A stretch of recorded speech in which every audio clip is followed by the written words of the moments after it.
So today, chapter 17, right? So last time we talked Yeah. about Shraddha, three kinds of Shraddha, and now he goes further. He talks about things that sort of, it said, you remember Krishna Bhagavan said that Shraddha is what you are, basically. So जो तुम्हारा मन है, वो तुम्हारी श्रद्धा है. That's your essential nature. So he kind of describes a few other things. He talks about food, charity, your mental discipline, physical discipline, tapas, all of these things.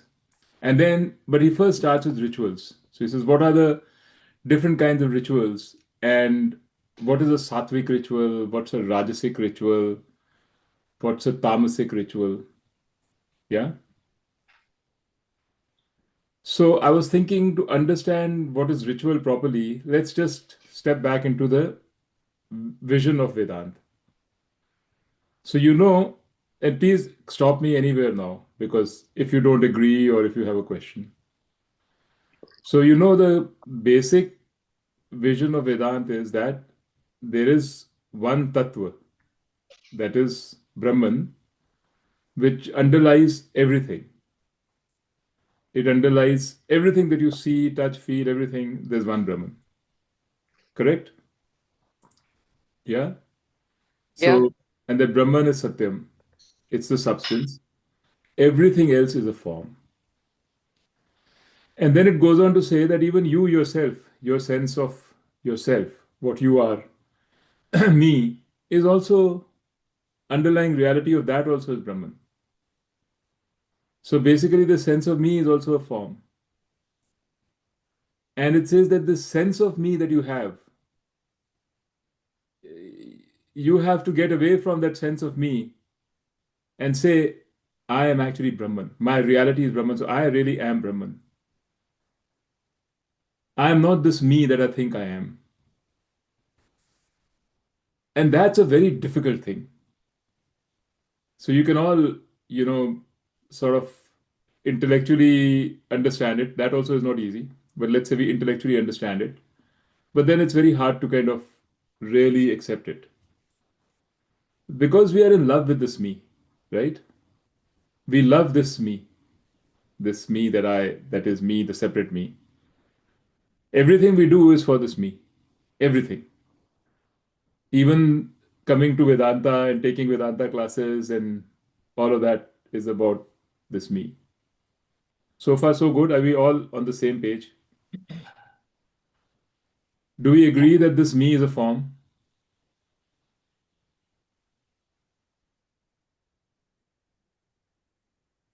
Sanjay तो मुझे दिख ही नहीं रहा, but I'm assuming that Sanjay is also quiet like Oh no, everybody I'm else. there, I'm there. So do you all agree that this me is a form, not a substance? Yeah, superimposed over the substance. Huh? Yeah. Superimposed over the substance, yeah. Yeah, because at night when you go to sleep, there's no me, right? Yeah.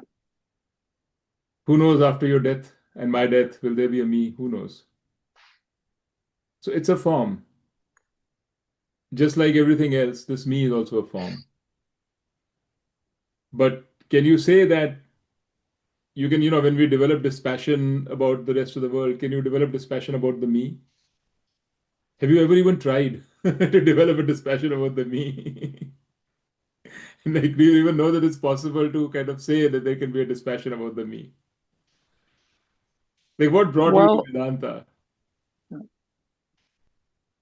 I mean, I can tell you that after learning about Vedanta and learning about the real me versus who I think I was, it's introspection 24/7, right?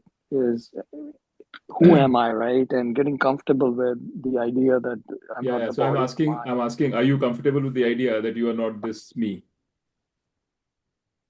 I think I Okay, am. okay. I mean, think about it. Honestly, seriously think about it. Like, who's comfortable with this idea that there's not me? You're, all of us, we are trying to do this. We are saying, I want my happiness. So my happiness is not in material things. My happiness uh, is in me. But it's my happiness I'm seeking. I am comfortable with something. I am not comfortable with this. I am this. I am that. It's all about this me. The moment you say, I think I'm comfortable with the fact that I am not Brahman, right? You're already identifying yourself as the I. You're saying, okay, I am comfortable with Brahman, but not Sanjay, for example, right? So it's not as, you'll have to catch yourself at every step as you think about this. It's not that straightforward. But And because it's not that straightforward, Vedanta is also saying, okay, forget about it for the moment. Forget about this idea that you are not this me, you are Brahman, because there are maybe like hardly anybody in this world who can get that. Most of us are not Uttam Adhikaris. Most of us have to do work. So go where your heart is. Your heart is at you. Your heart is at figuring out how can I be better? How can I, Rajiv, be better? Or how can I, Dheeraj, be better? How can I be happier? Go there. That's fine. Because till you're happier, till you're a little more settled, it's almost impossible to say, I give up on the me and I am this Brahman. So how do we, so then Vedanta says there's another vision. Now let's forget about that. Now let's say you are you. You are an individual. So let's talk about vāhārika. How are we going to relate in this world? The first one that I was talking about was paramārthika. That this me doesn't exist in any substance. It's just a form.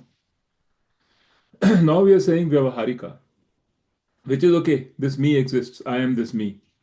I need some help. I need some, happiness. This individual needs something. So most of the Gita actually spends a lot of time on this vāhārika vision, because that is where our sort of interest is. That is where we are, the stage where we are. That's what we need to understand. In fact, the paramārthika vision of I am not this me, but I am Brahman is only Advaita Vedanta. All other Vedantas don't buy it. They say that I am me separately and God is separate. I can approach God, but I can never become God. For example, that is what that Advaita says. Vishishta Advaita says, I am me and I'm a part of God, but I don't lose my me. And it gives the example that I'm a Punjabi in India. So I'm still a Punjabi. I'm an Indian too, yes, but I'm a Punjabi too. So I don't lose my Punjabiness just because I'm living in India. Like I'm a Gulati, right? And I'm also a human being. So I'm both. You don't lose your Gulatiness and say I'm only human, that kind of thing. So that's Vishishta Advaita. You take Christianity, they also don't talk about it unless you go into the spiritual aspects of it. So actually, honestly, I don't even know whether it is right. And I don't think any of us really know whether it is right. That there is only that I am not, that this me that I think is there is actually just a form. We don't know. We only have Vedanta to tell us, Advaita Vedanta to tell us. And most people, they go to Advaita Vedanta and say, okay, let me find out, because they've heard of Advaita Vedanta and they say, okay, I need to understand Advaita Vedanta. And then they don't understand this, and then they say, okay, let me put it aside. We'll go there later. Let me talk about the other part of Advaita Vedanta, which is the stepping stone to that, which is vāhārika, which is to say, okay, I am this, but how can I be happier? Let me focus on that, because that is very real. So how can I be happier, not by material things, but by non-material things? So any conviction, you can't read into conviction, meaning you cannot read your way into conviction that I am Brahman. You can't hear your way into conviction either. I can tell you hundreds of times, teachers can tell you, you can't hear your way into it also. At best, what you'll say is, okay, you'll somehow convince yourself to some extent, okay, that maybe there is something there, then put it aside and focus on the other thing. That's my understanding, my experience. And that's what Bhagwan Krishna also told Arjun. He said, forget about sannyas, because by sannyas he meant this, really this deep knowledge. He said, focus on karma-yoga. Okay? So what is this? Now, what is this vāhārika vision? How do I live in this world as an individual? What is this world? And so we are not talking forms, right? We are not talking substance. We are talking forms. Substance is only one, which is Brahman. Everything else is a form. So when we go into vāhārika, we are only talking form. So I, as this form,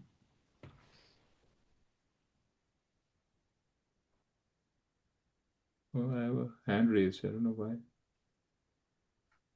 So I, as a form. Because you raised your hand like this. Oh, really? Yeah. So I have a form, me, the me, not this body and mind. I'm not talking about that. I'm talking about the me, my form. And you have a form, and the world is a form, Ishwar is a form, everything is a form. It's all mithya. In this world of forms where we are living, where I'm feeling happy and sad and everything, how should I live? What is this world of forms? So there even Gita has some insightful things to say, or Vedant has. It says you think that you are influencing everything around you. No. This form, this world of forms, this whole dunya, this whole jagat, you part of it, is one system, one unified whole system. And what do you notice about the system? That it's got laws. This system has laws. It has physical laws, like gravity and whatever. It has, biological laws. Plants grow, right? It has sociological laws. Animals know how to behave with each other, and they behave. Humans know how to behave. The law of dharma is a sociological law. How should we treat others? How should others treat us? And the part of the law of dharma is the law of karma, which is the flip side of it. That if you don't do dharma, then your karma is going to come and bite you in the ass. Okay? So that's the law of karma, which is also nothing but a sociological. It's another law which is linked to the law of dharma. So law of dharma says follow dharma. And law of karma says if you don't follow dharma, then you bear the consequences. If not in this world, then in the next world.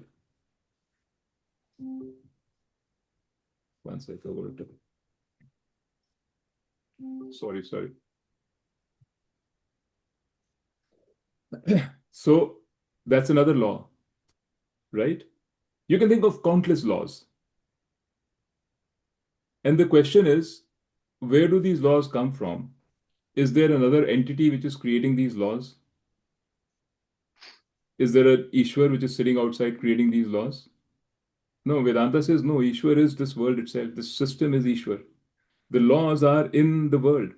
It's not even in a particular place in the world. It's not in my mind that I or you or some human beings or some super intelligent beings have created these laws. These laws are everywhere. If tomorrow these human beings were to vanish, the world will go on just fine. Plants will still grow and the planets will still revolve around the sun. The gravitation will still be there. So the laws are there in the intelligence which is behind these laws or whatever. It's in every part of the universe. Every particle of the universe is intelligent. That's what Vedanta is saying, that the world is intelligent. We have a very sort of a distorted perception of intelligence. We think intelligence means only live things can be intelligent. Things that are alive can be intelligent, but that is not true. Like, everything is intelligent. In fact, actually, I'm going to ask you, what do you think is the difference between something which is alive and which is not alive? What is the difference? Can you think? How do you know something is alive?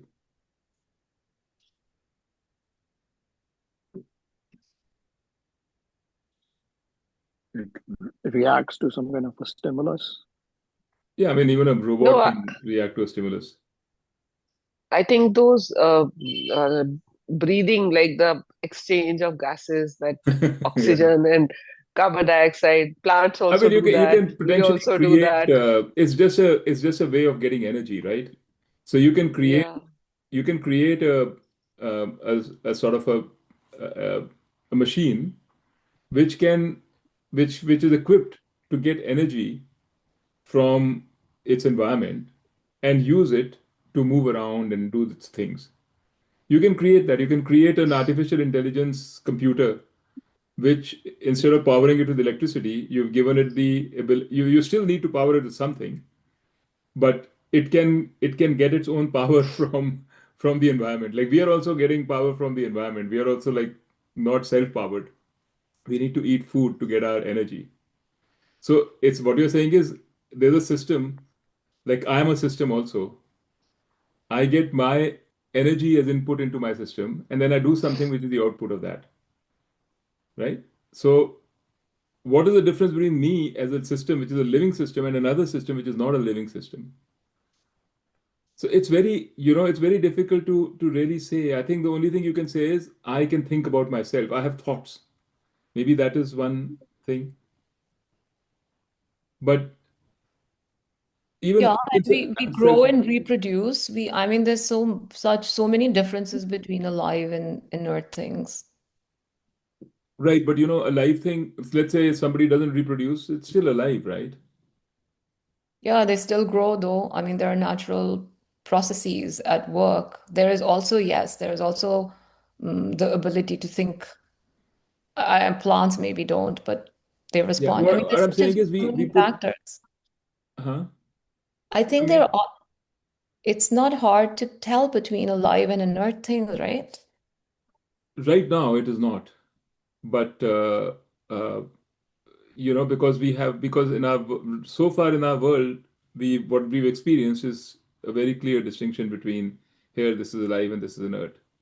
Anyway, where I'm Yeah. getting to with all this is that we somehow feel that intelligence is something which is connected with life, with a living thing, with a living organism. But Gita takes a much more, or Vedanta takes a much more holistic view of all this. It says intelligence is everywhere. And even our intelligence, when we were first born, we were probably just a cell who has evolved, right? From that cellular state. We may not have been very intelligent. There was some intelligence in the world which created that first cell. Something. So I'm saying the point, the main point, the main vision of Vedanta in a vāhārika vision is that we are living in an intelligent universe, which is orderly, which has laws. And this is not just Vedanta, this is the Vedas vision, the vision of the Vedas. And in order to kind of remind us that everything is intelligent, it has created the concept of devatas because we think intelligence means something real. So there's a devata for everything. There's a devata for the sun, there's a devata for the eyes, there's a devata for fire, there's a devata for wind, there's a devata for every phenomena that you find around you. There are like numerous devatas.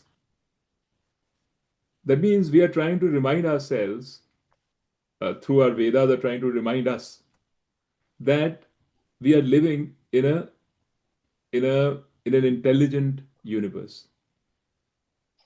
We are not the only intelligent beings in the universe. Okay, I'm just sharing the vision with you. Whether you agree or not is a different question. But that's how we have devatas. Now, because of that, it doesn't mean that we need to be superstitious. We don't have to say, "Oh, I pray to the devata, so devata will do something good to me," which is what they do also. In fact, the whole thing became too ritualistic. Hinduism became too ritualistic. But the original idea is this. And it goes further than that. It says not just devata, you're interacting with this world. The fact that you're alive is because you're getting energy from the sun, that you're getting food from the plants. The earth is keeping you, sustaining you. The wind is sustaining you. Fire is sustaining you. Sun is sustaining all of that. So it says so the whole idea was that you develop a, an appreciation of this back and forth that you're having with the environment around you. Don't live in this blind situation that, okay, everything else is inert, I am alive, and so, inert doesn't matter, that kind of thing. I'm just going to an extreme. But this whole idea that you appreciate the fact that you're living in a live universe, which is contributing to the results of your action also. Okay. Like whatever you do, you can't do it in isolation. Like if tomorrow, you want to go to America and you have a sailboat and the wind doesn't blow, you will not be able to go wherever you want to go. That's just a crazy example. But the whole, if you think about it, the whole ideas, all these things about Ishwar, about prayer, about devatas, about rituals, about sacrifices, about all of this is to keep that connection alive and keep us grounded in the knowledge that you are part of a system. And that also helps you understand that you are not necessary. From there is a one small step further to say your actions are not in isolation because you're part of a system. So while you can control your actions, you cannot control your results. That's just a minor step away from that, because all of these other intelligent things are bearing down on the results of your action. But There's a lot sorry, going on. can I ask, when I realize I'm part of a system, don't I also realize that it's not just that I don't control the results, I don't entirely control my actions either then, right? Doesn't that also follow But logically? you have relatively more control over your actions, let's say. Yeah. What do you think about all this, Kiki? Like now, No, we are going to get to 18th chapter pretty soon. I think next time we are going to get to the 18th chapter or the time after that. And then we are done with the Gita. You guys are now pretty advanced, honestly. So you have to now start coming up with answers to your questions and maybe present a point of view as opposed to, just putting a Yeah. question across. Yeah. So tomorrow you're going to be teaching. Then what are you going to do? Don't think so.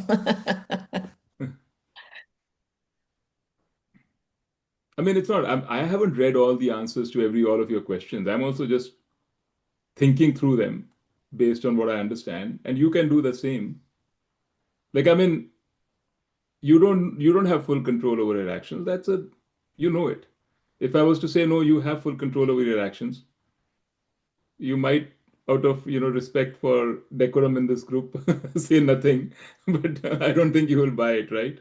Well, I just said it in No. response to I'm your not. I'm statement, using you to. because I'm using your question illustrate. Yeah. to illustrate how we have to think about these things.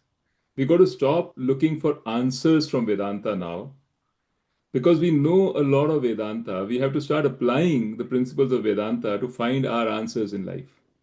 That's what I'm trying to say. Yeah. There's a minor difference. So let me rephrase what I said and say, I think that because we are part of a system, I actually think that we have limited control over our actions as results. Maybe more over actions than results, but yeah, I agree. I agree with that. I also think so.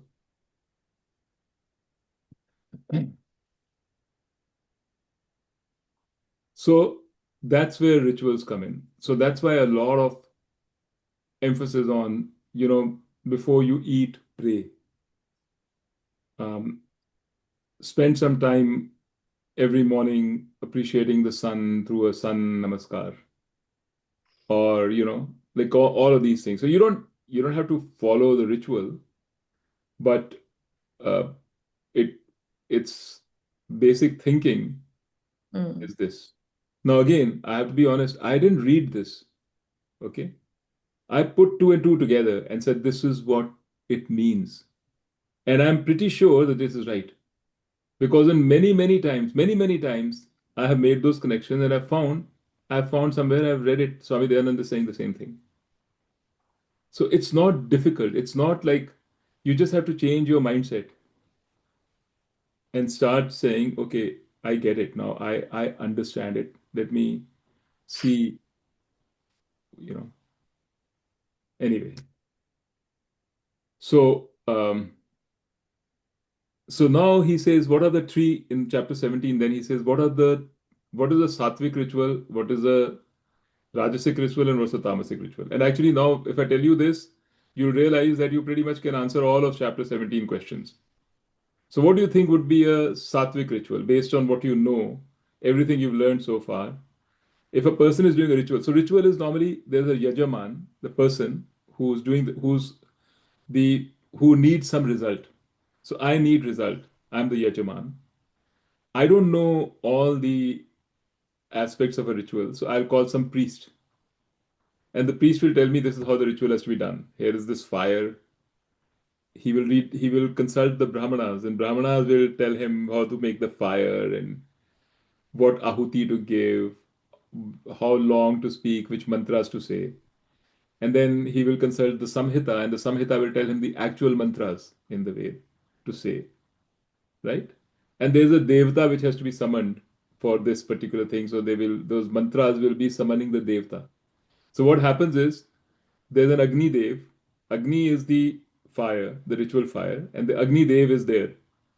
So the concept is that Agni is right in front of you.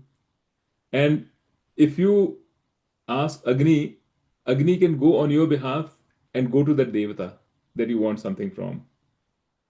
And he can bring that devata to your ritual so that you can give the sacrifice to the devata and the devata can give you your result. Right?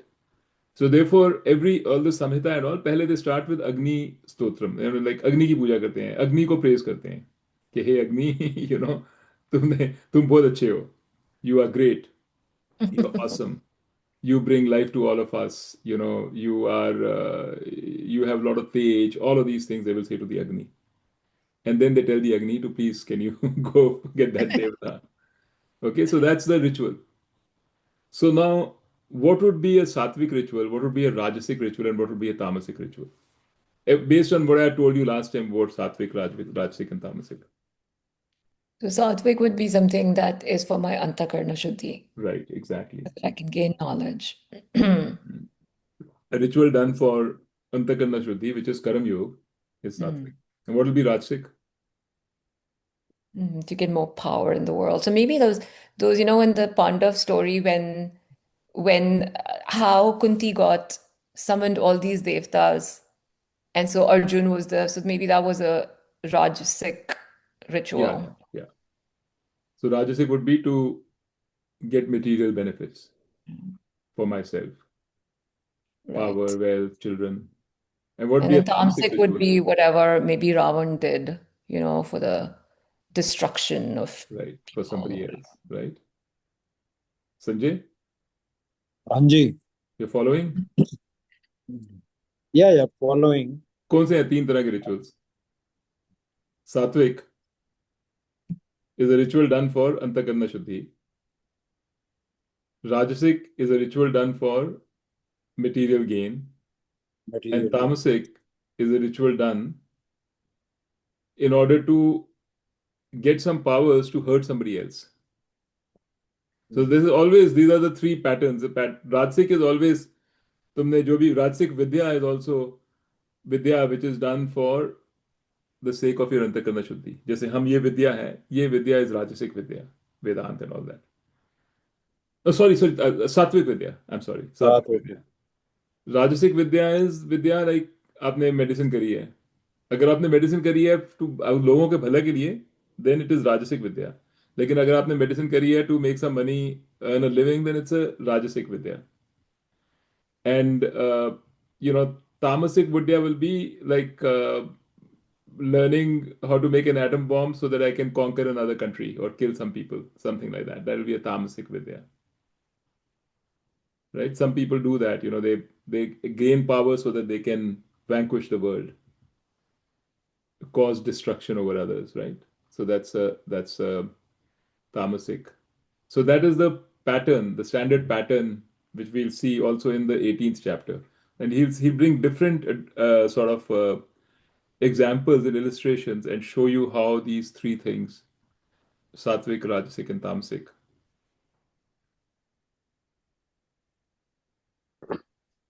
So then he talks about food. So he says sattvic food is like creamy, succulent, tasty, simple, plant-based diet is sort of sattvic food. Rajasic food is something which has a lot of spices, a lot of bitterness, a lot of pungency, a lot of masala, कि kind of you can sense yourself कि अगर साधु कोई खाना खाएगा तो वो simple दाल चावल खाएगा without too much spice. Whereas a young teenager or a person who's an executive, वो normally खाएगा तो he might eat a steak and with lot of sauces, और इंडिया में होगा तो कुछ और ऐसे मसालेदार चीजें खाएंगे. हम सब यही दुनिया में ऐसे ही करते हैं. We enjoy all the मसालेदार food.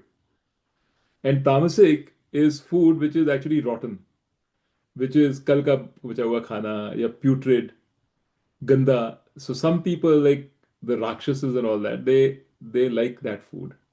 They like that, like scavengers, they like rotting fresh flesh.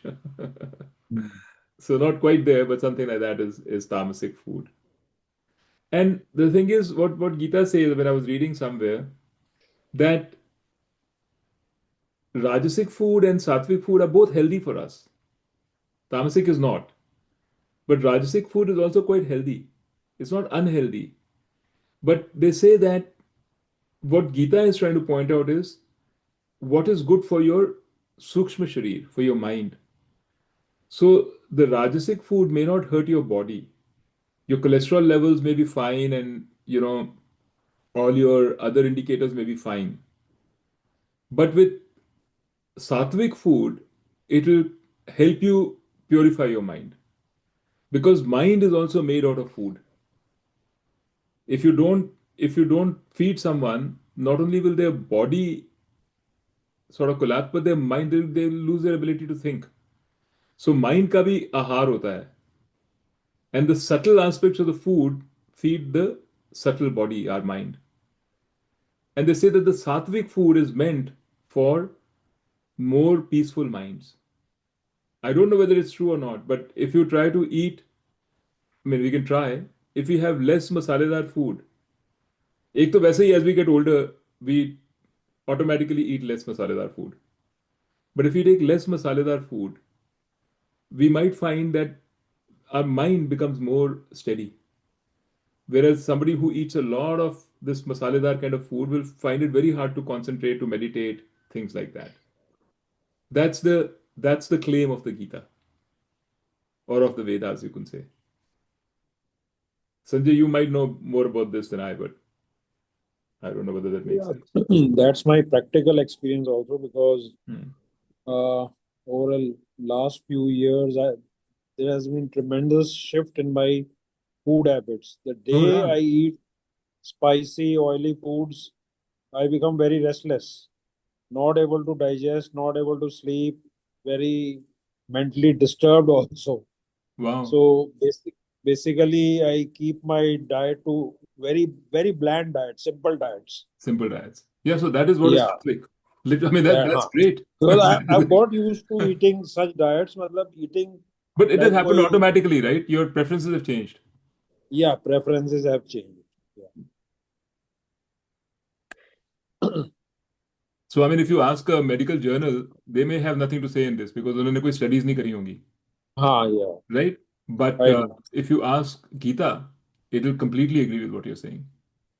In fact, it will encourage people who want to go down this path to convert to a more sattvic diet. That because it helps stabilize your mind. That's amazing. Amazing. So that is sattvic versus rajasic versus tamasic diet. And then charity, it says about charity also. So imagine what would be a sattvic charity, what would be rajasic charity, and what would be tamasic charity. Just imagine. Rajiv, what do you think? I think if we apply the same principle of the classification that we're talking about, right? It's something that cleanses yourself would be Right, sattvic, right? Antakarna shuddhi, right. and then rajasic would be trying to correlate to your own well-being. Yeah, the donation, you Um, think about it in terms of donation, right? Exactly. yeah, Yeah. exactly, right? Giving away things Giving away and things in order to get something in return. something on in return. Yeah. Right. Yeah, that would be Rajasic. So they say that sattvic donation is one which you give without any expectation of return. Hmm. It's exactly like you said. The only expectation of return is antakarna shuddhi. There's no other material expectation of return. And you give to a justified right person in the right way. You don't want your charity to screw somebody else up. Like किसी को इतना पैसा दे दिया कि वो उसको समझ नहीं आ रही क्या करे. He is not ready for it. So that is a sattvic charity. Rajasic charity is a lot of people make this charity. They donate because they want a board seat, or Yeah. they want, Self-interest. Yeah. yeah, self-interest. This is my new passion now. पैसा तो है अब मैं. This is a good use of the way. I gain some social capital out of it. So that Rajasic donation. And tamasic is when you're donating with bad intent, meaning like you're not paying any regard, you're giving money to the wrong people. अगर तुमने चोरों को donate कर दिया कि मैंने donate कर दिया है, वो चोरी करेंगे तुम्हारे पैसे से, right? So that is a तामसिक डोनेशन. लोग ऐसे भी कर सकते हैं. So it's not enjoined by the scriptures. It is not given to the appropriate recipients. It's given at the wrong time for the wrong reason. That's a tamasic Yeah. donation. So ऐसे ऐसे करके then he talks about tapas, हमारा discipline तुम्हारा कैसे होता है. So uh, when you speaking with thought, carefully, right words, frank, straightforward speech, without trying to influence others. That is a sattvic speech.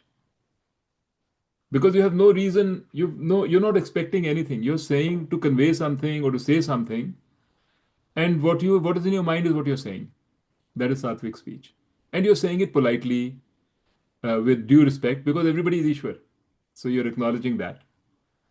And then rajasic speech is you're saying you're with an intent to influence. A lot of our managers and all, we do rajasic speech, right? Because we are trying to influence our teams to get some work done. So we motivate them, nothing bad in it. But that's what we do most of the time. How to win friends and influence people. That famous book? That is all rajasic speech. And tamasic speech is, you can imagine, it's like you're hurting others. That's tamasic speech. Rude, disrespectful, hurtful behavior in speech, that's tamasic speech. So that's how he describes different things. There are 4 or 5 things he talks about in chapter 17.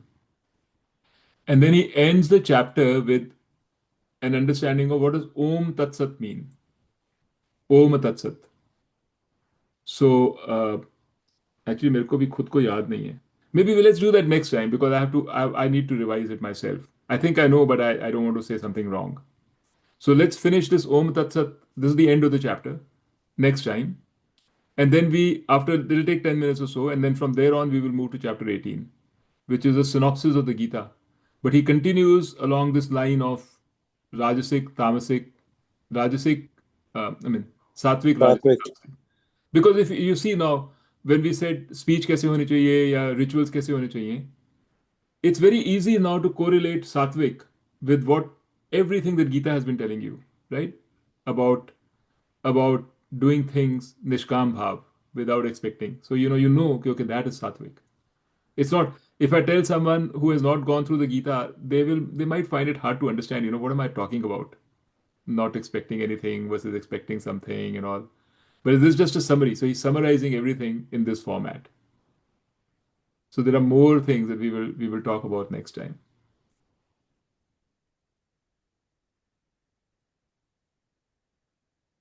So any other things that I mean, I thought we've got 10, 15 minutes. If any other questions or any other points you want to discuss, especially on the vision of Vedanta, the Vyavaharic vision.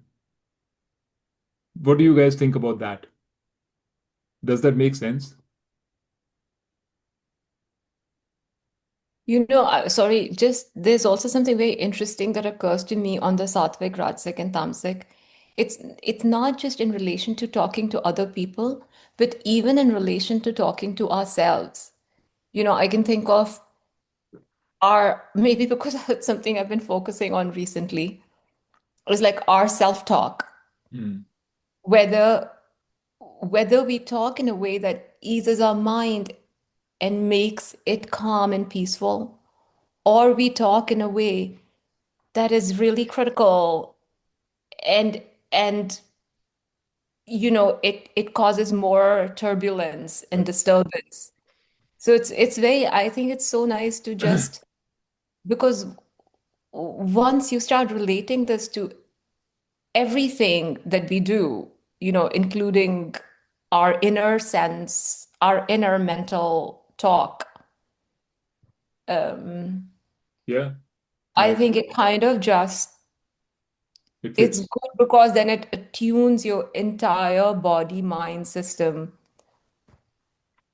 to a place of peace which is more receptive to knowledge. Yeah. I personally think that sattvic talk is not an easy thing to do. I mean, just like anything else, right? Is you have to work towards it to really, you may not sometimes when you're communicating, uh, it's habitual, something that's developed over years without thinking about what you're saying. So I think practice makes you Right. perfect, if you have intent, right? And now I think we have learned about the intent, and what you're saying could be very powerful, is And to remember what I talk. told you last time, right? About sattvic, rajasic, tamasic. Bhagwan Krishna says, tamasic, you got to stop right now. Just Mhm. find a way to stop it right now. Rajasic, you work to convert to sattvic over time, Yeah. right? So if you're doing something which is hurtful, you can Mhm. see it's hurting somebody, you got to just stop. No excuses. But if you're saying something which is sort of, um, you can see that it is layered, it's very complex. There are all kinds of motivations involved. It's rajasic. You can over time move towards more sattvic, Move toward, yeah. right? So that is totally correct. Yeah. I What I'm think saying is general that it, advice it on the takes three effort. categories. Yeah. It takes effort and It understanding takes to effort, kind of, absolutely. yeah, that's what I It was takes saying. effort, understanding, time, all of those things. It's basically karma-yoga. To convert, sattvic is karma-yoga. So to convert rajasic to sattvic is to become a karma-yogi. That's what it actually means. Whatever you'll see in the sattvic bucket is what will align completely with karma-yoga. It will align with your understanding of the Vedāntic vision. Yeah. That's why I was asking you, do you have any questions on the Vyavaharic vision, any thoughts on that? Because Vyavaharic vision, a person who aligns with the Vyavaharic vision of Vedanta automatically becomes a Karma Yogi, Mhm. right? Because the Vyavaharic vision says that this is an interconnected world, it's an intelligent world, and it's collectively responsible for results. You are not, you cannot hold yourself adhikari for results. You can't say, oh, this is my, it has to be, मैंने ये काम करा तो मेरे को यही result चाहिए, right? And then you feel angry, why didn't I get the result? So when you have the understanding of the Vyavaharic vision, then you become a Karma Yogi. That's basically what Karma Yogi Mhm. is. And what's a jñānī? A jñānī is a person who is aligned with the paramārthik vision of Vedanta, who sees, who's gone above Karma Yogi, who now understands that, you know what, actually, the sense of me, which I was so much in love with, which I've inculcated and become better and better, and through Karma Yoga, I have become purified. It's just mithya. It's just a form. Like, the third part of the ego wala article tha. Ego becomes transparent. It doesn't go anywhere. Mm. You just see it as mithya. Ego is the sense of self, is this me. It just becomes transparent. So that is a jñānī. But you can't go from stage 1 to stage 3. You have to do the karma-yogi, and that's what we are doing. And that's for that, this vāhārika vision is there in Vedanta. The vāhārika vision is about how do I live in this world of forms? How do I relate with my life world around me? I know it's a form, but still, I am compelled. I can't, I have to live in this, and I have to be happy here before I can truly absorb the fact that it is a form and I am the substance, which I've always been. So for that, there's the Vyavaharic vision. And by the way, the Vyavaharic vision of Vedanta is equal to, identical to, the vision of Vishisht Advait. The Vishisht Advait ki jo philosophy hai na, that is, Vedanta says, yes, that's fine. Vishisht Advait, we are okay at the Vyavaharika level. Because Vyavaharika mein hum kehte hain we are part of the system. The system is Ishwar and we are part of the system. That's exactly what Vishisht Advaita says.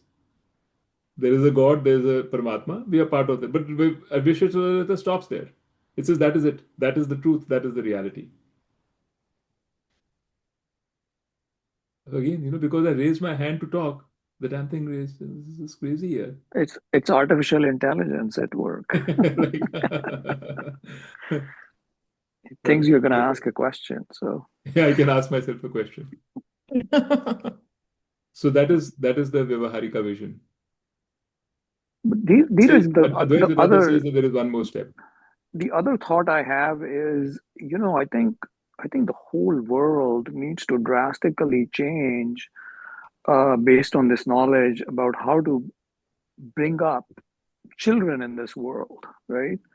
I mean, I was just something just resonated with me, which was like, I was always taught or told that you need to learn how to control your own destiny, right? And we take that literally to heart and say, okay, everything is under my control, and I'm gonna, manage and control it. And how challenging that, right? Is we're now in our 60s and we still don't know how to control our own destiny, right? And it is never going to we happen. realize that we don't have control. Yeah, we are participants, but but we still unless you learn how to get above that through Vedanta, I mean, you would still continue to try to control your own destiny. But you can't bypass that step. You can't bypass the step of trying to control and trying to do the, I don't think you can jump straight into Vedanta for kids, right? Yeah. No, you can't.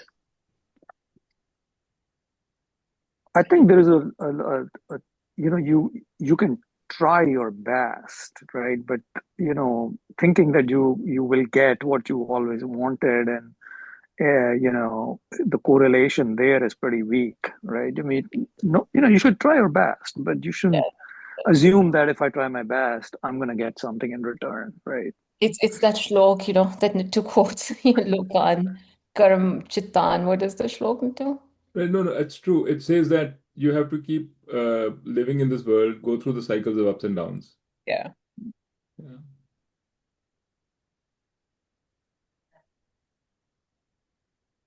Actually, I think whatever we have gone through, right from when we were young and ambitious, and we are here now because we have gone through all that and tasted everything and then come here. But just imagine, supposing we had not achieved and we are still struggling. Do you think we would have been here if we were struggling to just survive also in our worldly things? I doubt it. But Or some that, do go there directly. Like, so if you look at like Swamis, the people who do renunciate early. yeah, that is a different case. Yeah. Those are different cases. few. Yeah, I agree. That is, those certain people are there, even at younger age also. Like Akhila and what's the other person who joined us? Who joined us? Yeah. They are young. Yeah. Well, But today, if I think of trying to explain all this to my daughters, it won't. I don't even talk to them about it. yeah, but I think there are some values that you can start Yeah. early. Yeah. I think, I mean, the amount of drive, competitive drive I personally had in my 20s and 30s, and when I look back at it, right, is almost like a mindset of success at any cost, right? You fail to understand that systems are built like that. What Yeah. you're taught, or what you learn, um, it could have been different. It could have been, yeah. So, I still, I think the two Gulati brothers have talked about it together, and because Sanjay also has been saying that. I think from the first lecture, Sanjay has been saying that. Yeah. Right? Yeah. I'm sure, Dheeraj, I don't know you on a day-to-day basis, but, you were very driven. I can tell from all, from knowing you superficially, but you can tell about people, right? No, we're all in the same boat, right? Yeah, we No, came through the I similar was backgrounds. I was never driven. Yeah, But I don't know about you, Nidhi, but I didn't interact with you much, but yeah.